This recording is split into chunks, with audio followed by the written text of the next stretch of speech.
আমার স্বামী প্রবাসে থাকে, কেনাকাটার সব কিছু আমার করতে হয়, এক্ষেত্রে কি আমি গুনাহগার হব?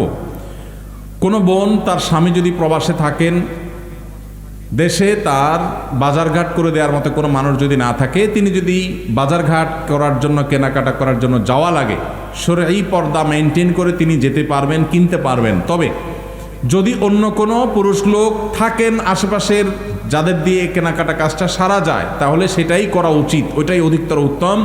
এবং আজকাল অনলাইনে অনেক জিনিসপত্র কেনাকাটা করা যায়, বিশেষ করে শহরে চাইলেই অনলাইনে কল করলে বাসায় বাসায় মাল চলে আসে। সেই পদ্ধতি অবলম্বন যাদের করার সুযোগ আছে তারা সেটা করা উচিত।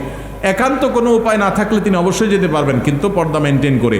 অনেক সময় আমাদের বোনেরা এই সুতা দিয়া, এই অজুহাত দিয়া লাগবে লবণ 1 কেজি, বাজারের এ মাথা থেকে ওই মাথা পর্যন্ত 7 চক্কর তওয়াব দিয়ে ফেলে, আছে না নাই?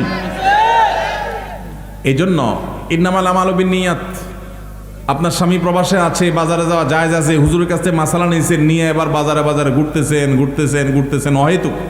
পর্দার সাথে গেলেন না বেপর্দার সাথে গেলেন, তাহলে অবশ্যই আপনি গুনাহগার হবেন। এই জন্য বোনরা আল্লাহকে ভয় করবেন, যতটুকু আপনার না হলে নয় ততটুকু আপনি করতে পারবেন, অবশ্যই পর্দার সাথে।